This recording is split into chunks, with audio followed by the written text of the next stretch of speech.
It had been years since my daughter Scarlett had reached out. Ever since she turned 18, she'd pulled away from me, distancing herself from our once close relationship. I understood the need for independence, but what happened next was something I never expected. The day she turned 21, I found out through her social media that she had reconnected with her biological father, Marcus. We hadn't spoken about him in years. I'd kept the details of their estrangement from her as much as I could, but now it seemed all of my efforts had been in vain. She posted a picture of herself with him, smiling as if nothing had ever happened between them. It stung more than I cared to admit. When Scarlett called me the next day, her voice had an unusual excitement to it.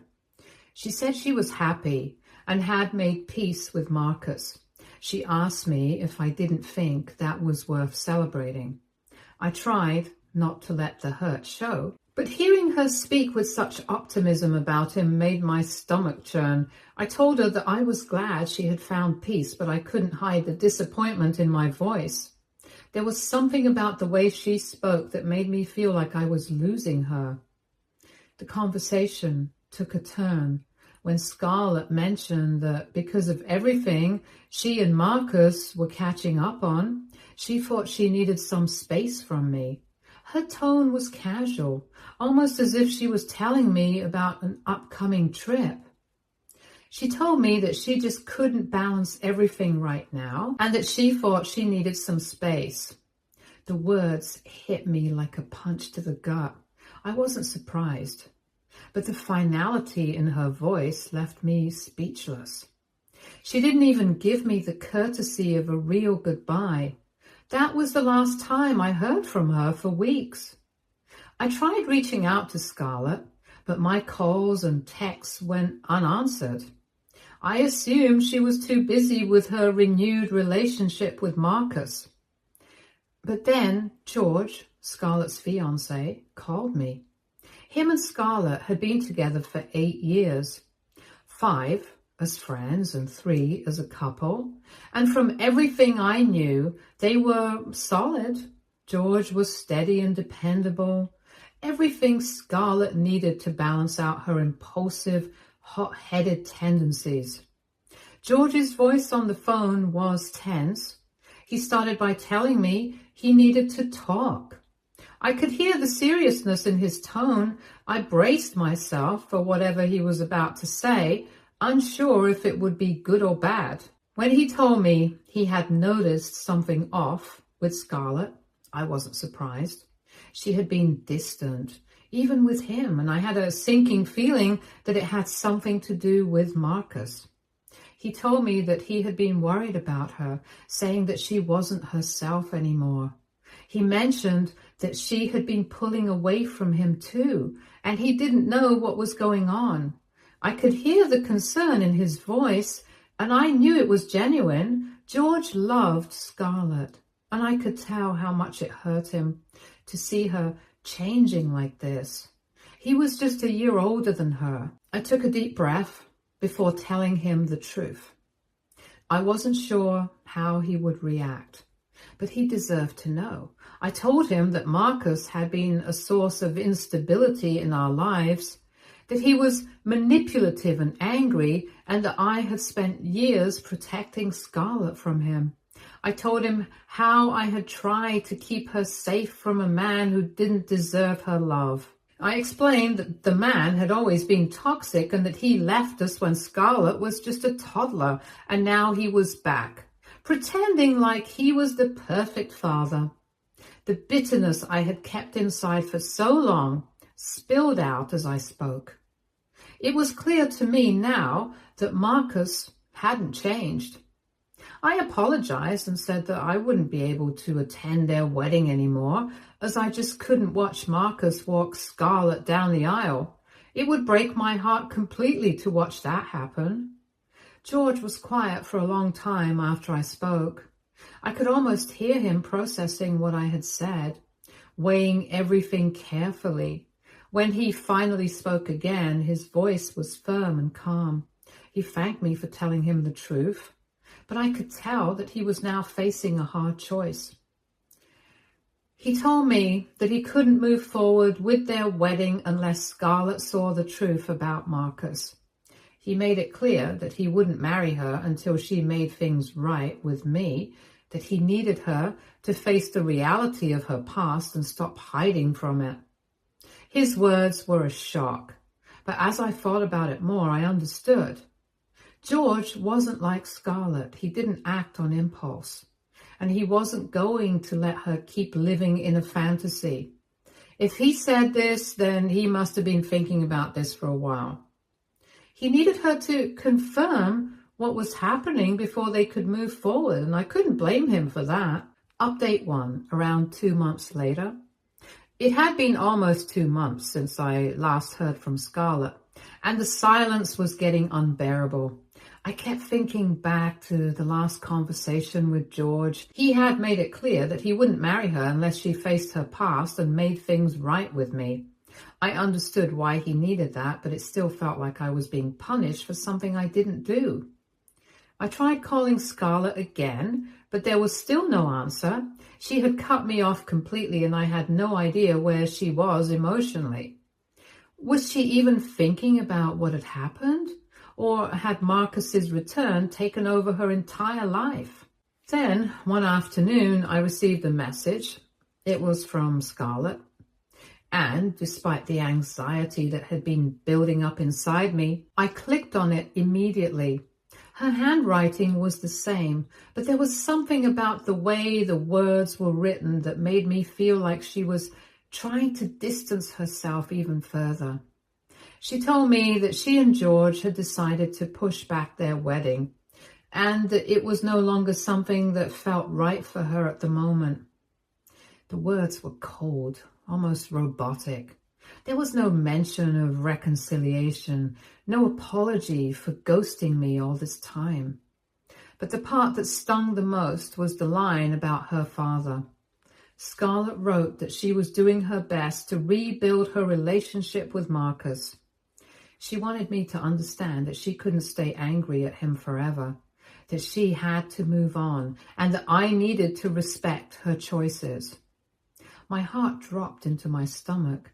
Not only had she turned her back on me, but now she was asking me to accept a man who had done nothing but hurt her. It was too much. I couldn't just let this go. I thought about George, how much he loved her, and how he was waiting for Scarlett to come to terms with what she had been running from. I couldn't let him think that everything was fine when it wasn't. And that evening, I called George.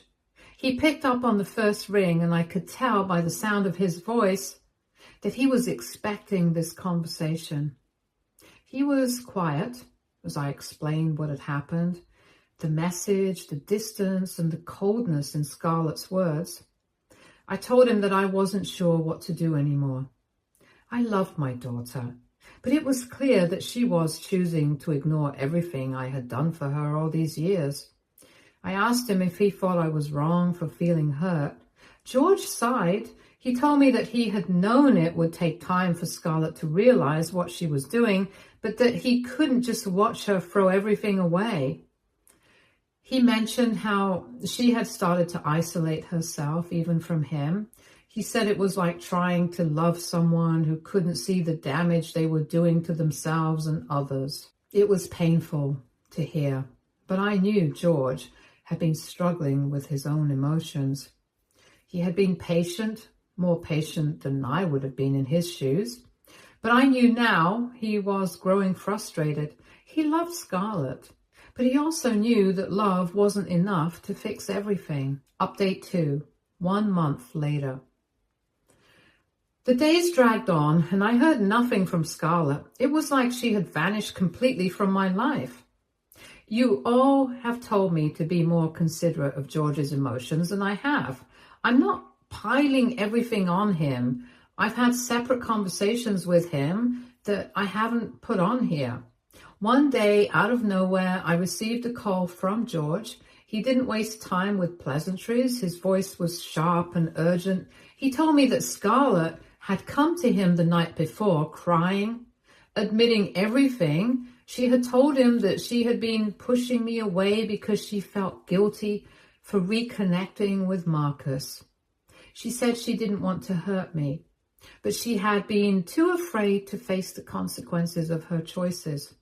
George was quiet for a moment before he told me that Scarlett had asked for my forgiveness. She had finally realized what her actions had done, and she was ready to make things right. But there was a catch. She had asked for it on her terms. George made it clear that he wasn't going to let her off the hook so easily. He told her that if she wanted to reconcile with me and him, it had to be real. No more excuses, no more hiding behind the idea that Marcus was some kind of hero. Scarlett needed to face the damage she had done and come clean. When George said that, Scarlett was ready to try again. My emotions were all over the place. A part of me wanted to rush to her and pull her into a hug, to forgive her and pretend like nothing had happened. But another part of me felt like I couldn't just forget the way she had treated me. The years of sacrificing for her, protecting her and loving her unconditionally, all seemed to have meant nothing in the end. And now, after everything, she wanted me to just pick up where we left off. I told George that I needed time to think.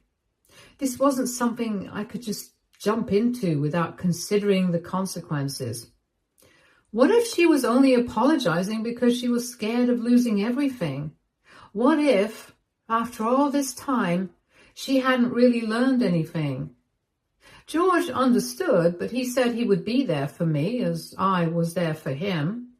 The manipulation that had come from Marcus was one thing, but the way Scarlett had allowed herself to be swept up in his lies was another. George wasn't going to let her repeat the same mistakes. He wanted her to make a choice, not just for herself, but for the future they had planned together. By the time we hung up, I was more conflicted than ever. Scarlett had finally realized she was wrong, but I wasn't sure if I could trust her. The hurt was still there. My own child, who I raised, had just ghosted me. My heart wanted to forgive her, but my head was telling me that it wasn't that simple. I really hoped that she didn't mess it up with George, but at the same time, I didn't want her to just put up an act. Update 3, a fortnight later. The days after my conversation with George were a blur. I felt like I was caught in a whirlwind of emotions. I wanted to believe that Scarlett's apology was sincere. It wasn't until the following Sunday that Scarlett finally reached out to me. She texted saying she wanted to meet, and my stomach churned at the thought. I wasn't ready, not yet, but after a few moments of internal debate, I decided that I couldn't keep avoiding this forever. When I arrived at the cafe, Scarlett was sitting at a corner table looking smaller than I remembered. She wasn't the confident, independent woman I had raised. She looked vulnerable, like she was trying to hold it all together but was failing. When she saw me, she stood up immediately, her face filled with a mixture of hope and anxiety. I could see the tension in her shoulders, the way she was biting her lip as if she wasn't sure what kind of reception she would get from me. I walked over and sat down without saying a word. There was so much I wanted to say, but I wasn't sure where to begin. She took a deep breath and then started speaking before I could even gather my thoughts. She told me she was sorry that she had been acting out of fear and guilt for so long. She explained how Marcus had played on her insecurities, convincing her that he was the only one who could truly understand her. She admitted that she had shut me out because she didn't want to face the anger and disappointment that she knew I would feel. But in the end, she realized she had been wrong. She wanted to fix things between us. As she spoke, I could hear the sincerity in her voice. But something inside me kept pulling back. I wanted to believe her, but the truth was she had hurt me in ways I wasn't sure I could forget. The trust that had once been so easily given had been shattered. I had given her everything and she had tossed it aside for a man who had never cared for her the way I had. When she finished, there was a long silence. I couldn't look her in the eye. I just stared at the table, feeling the weight of everything that had happened between us. After what felt like an eternity, I finally spoke. I told her that I didn't know if I could forgive her, not yet. It wasn't just about the betrayal. It was how she had just walked away when it suited her. I told her that I was tired of being the one to fix everything. She needed to take responsibility for her actions and understand the pain she had caused. Scarlett's face fell. I saw the girl I had raised. I wasn't expecting her to be a perfect daughter, but some lines couldn't be crossed. She was still my daughter, and deep down I knew that I wasn't ready to give up on her completely. She had hurt me, yes, but I wasn't going to let her go without giving her a chance to prove that she was capable of change. But that didn't mean I was going to make it easy for her. The next few days were filled with tension. Scarlett and I kept our distance, but there was an unspoken understanding that things couldn't stay the way they were. I had given her the space to reflect, and now it was time for her to make a choice. She had said she wanted to fix things between us, but that didn't mean I was going to roll over and pretend like nothing had happened. She had to prove herself. Meanwhile, George and I had several conversations about Scarlett's progress. He had been the one who had pushed her to confront her past. But even he was growing frustrated with the slow pace of her reconciliation with me. He told me that he had tried to support her, but Scarlett was still struggling to fully grasp the consequences of her actions. She had apologized, but the real question was whether or not she was ready to make an actual effort. George didn't want to see her hurt again, especially not by Marcus. But he also didn't want to be in a relationship built on lies. I got another call from George. This time he sounded calm but firm. He told me that Scarlett had broken down crying, telling him that she didn't know how to fix everything. She was overwhelmed by the guilt of what she had done to me, and she was afraid of losing him too. He said she was beginning to realize that the relationship with Marcus wasn't as perfect as she had once thought. George explained that he had told her it was up to her to make a decision. He wasn't going to marry her until she fixed things with me first. That was the condition. He needed to see that she was capable of making the right choices, not just for herself, but for their future together. I felt a mixture of relief and anxiety after hearing George's words. It wasn't just about what Scarlett had done to me anymore. It was about the future she was throwing away. If she couldn't make things right with me, what kind of foundation would her relationship with George have? He was giving her the ultimatum, and now it was up to her to decide. I knew that Scarlett wasn't going to take this decision lightly. Update 4. It had been a few weeks since Scarlett had started making the effort to rebuild our relationship. Every day was a delicate balance of cautiously moving forward, taking things one step at a time. I could see her trying, and I felt a bit of peace. A lot of you have told me that she's still just a child, and I get your perspective, but it doesn't hurt any less. Imagine your child choosing a narcissist over you. It would make anybody rethink their choices in life. A lot of you have said that I've been focusing on trust a lot. Yes, I have. Imagine going from very close to, hey, you're intruding on my life, to, hey, you're bitter, to, bye-bye, I don't want you in my life. You can't throw that on a person and then expect them to look at you the same way. Now back to the story. Life, as it always seemed to do, had a way of throwing curveballs when you least expected them. I was sitting at the kitchen table sipping my coffee and skimming through a book when the doorbell rang.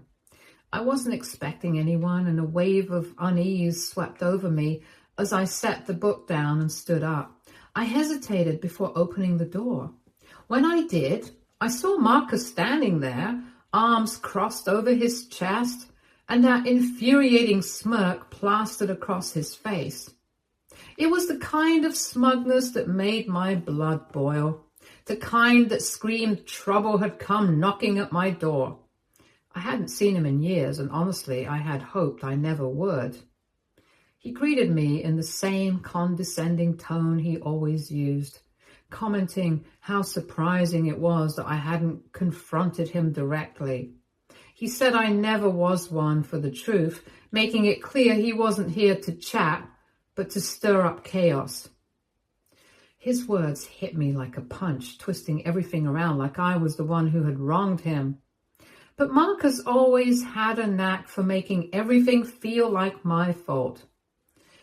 I told him flatly that I didn't want anything to do with him and reminded him that this was my house he was standing outside of, so he better not make a scene. He laughed, his smirk widening. He claimed he'd been keeping tabs on me and knew all about Scarlett's so-called redemption tour. He sneered about how Scarlett wasn't coming back around because of me, but because she was desperate not to lose her fiance. His words stung. I had been doing everything in my power to rebuild my relationship with Scarlett, and here he was, trying to undermine it all with his venomous lies. I snapped back, telling him he had no right to talk about her like that, especially after how he manipulated her into believing I was the problem. I accused him of thinking he could walk back into our lives and dictate everything like he had some claim to Scarlett's loyalty. He stepped closer, his face mere inches from mine, attempting to intimidate me. He declared that Scarlett was his, claiming she was only making changes because he allowed it. He mocked me, saying I'd never be enough for her the way he was. That was it. My body tensed as years of anger, frustration, and heartache bubbled to the surface. Without even thinking, I slapped him across the face. The sound of my hand connecting with his cheek was sharp, cutting through the tense silence of the house. For a moment, everything froze.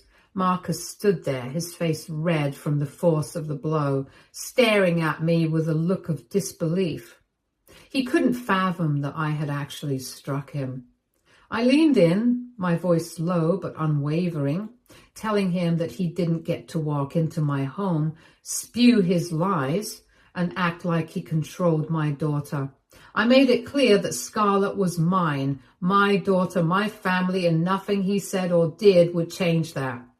He wiped his cheek, his expression twisting with anger as he accused me of trying to push him out of Scarlett's life, claiming I was delusional if I thought I could succeed. I stepped back, shaking my head. I told him he had never cared about Scarlett and had done nothing but poison her mind against me for his own gain. I reminded him that he wasn't her savior and never would be. For a moment, we stood there locked in a silent battle of wills, but I knew Marcus would never hear the truth.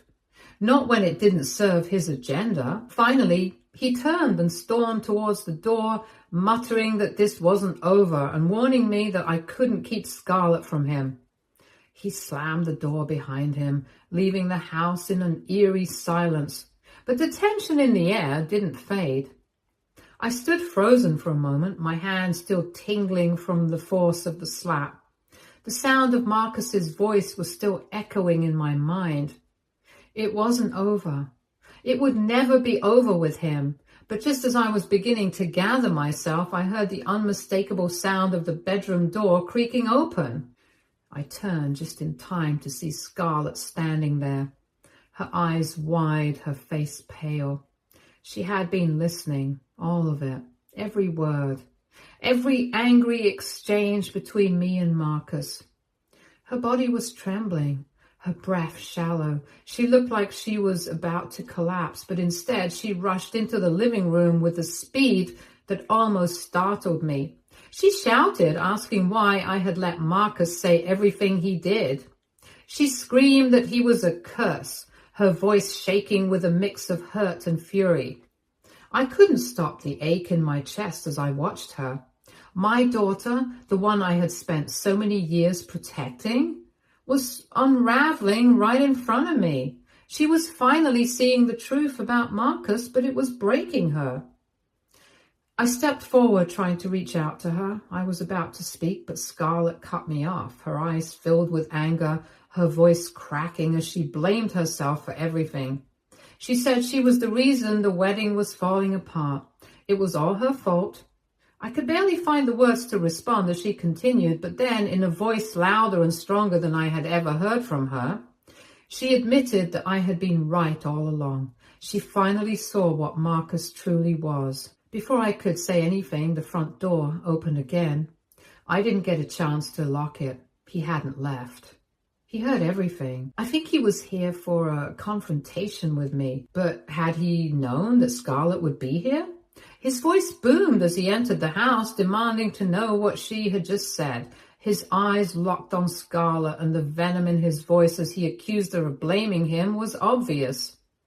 He said she couldn't place the blame on him, that it was her fault her wedding was falling apart. He told her she had always been a disappointment. I saw Scarlett's eyes fill with tears, but now there was an anger behind them I had never seen before. She was no longer the girl he had controlled. She was standing up for herself. Scarlett fired back at Marcus, saying he was the real disappointment. She said he had ruined everything she cared about, the wedding, her family, her future.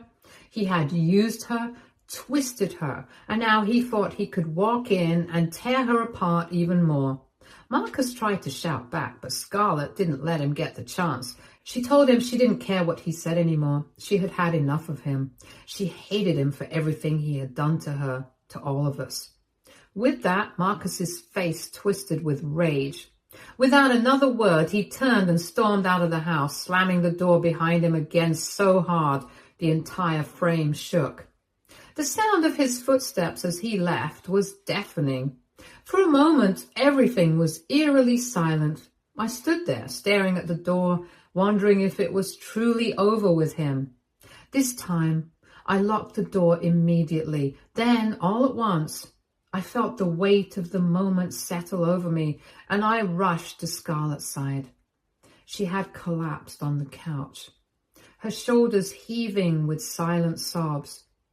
I knelt beside her, wrapping my arms around her and holding her close. I whispered that I was so sorry, that she didn't deserve to hear any of that, but I also told her she wasn't alone. She wasn't to blame for anything. Scarlett pulled away slightly, wiping at her eyes with her hands, trying to regain some composure. She said I was right, that I had been right all along. I nodded, brushing her hair back gently. It was a painful moment.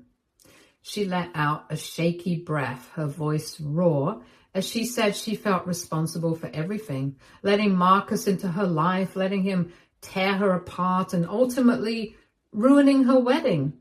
She admitted that she had hurt George too, and now everything was destroyed because of Marcus. I shook my head, holding her hands gently in mine. I told her she wasn't the one who needed to fix things. Marcus was the one who had ruined everything, not her. She hadn't seen it, but now she did, and now it was time for her to take care of herself. I told her not to blame herself for everything that had happened. She wasn't to blame for Marcus's actions.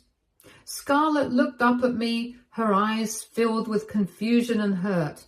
But there was something else too, a flicker of realization. She whispered that I was right, that I had protected her from the truth, and now she finally understood what I had been trying to tell her all along. I wiped away the last of her tears and reassured her again that we would get through this. I told her to take it one step at a time, that she didn't need Marcus to be whole. The pieces were broken, but they could be mended. We would rebuild together. She nodded. She said she needed to fix things with George, that she couldn't let everything fall apart with him too, but she was also glad she had me to lean on. I squeezed her hand, telling her I believed in her and that we would take it slow, but we would rebuild. I had stood up to Marcus and made it clear that he didn't control me or my daughter. I knew Marcus wouldn't back down easily. He was dangerous and manipulative. But I also knew that I wasn't going to let him win. Not now, not ever. Update 5. 6 months later. I know it has been a long time, but I wanted to give you all one last update. Scarlett and I have been going to therapy together. George and her have reconciled. I'm also very happy to share that they will be celebrating their wedding 4 months from now. Also, to the people who are insisting on me trying to get her to cut Marcus out of her life altogether, she has had no contact with him since my last update. Yes, he still tried to worm his way in, but she was very stern this time. Stay tuned for more stories from our girl relationships.